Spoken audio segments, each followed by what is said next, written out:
হাতল ছাড়াই ১৭ বছর ধরে অনবরত পড়ছে টিউবওয়েলের পানি, লাগে না কোনো মোটর সংযোগও। এলাকাবাসীর দাবি, এই টিউবওয়েলের পানি খেয়ে সুস্থ হয়ে যায় অনেক অসুস্থ রোগী। এমন অলৌকিক ঘটনায় হতবাক সাধারণ মানুষ।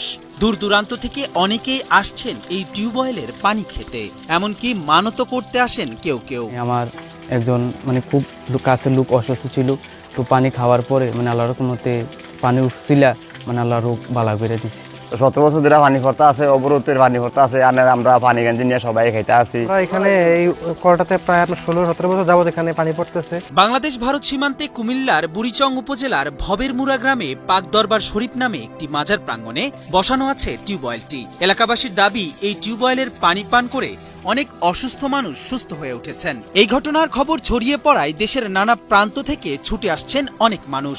ঘটনাটি এখন সাধারণ মানুষের কৌতূহল আর আলোচনার কেন্দ্রে। আমরা কোনো সুবিধা হইতে আছে, আরামসে আমরা গরু বাছুরে পানি খাবাই, মানুষে খাই এবং অল বিশ্বের মানুষই দেখতে আছে, খাইতে আছে। শতবর্ষী এই মাজারে একসময় সুপেয় পানির অভাব ছিল।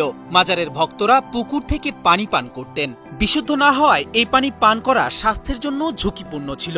এই এলাকার অন্যান্যরাও বিশুদ্ধ পানির সমস্যায় ছিলেন।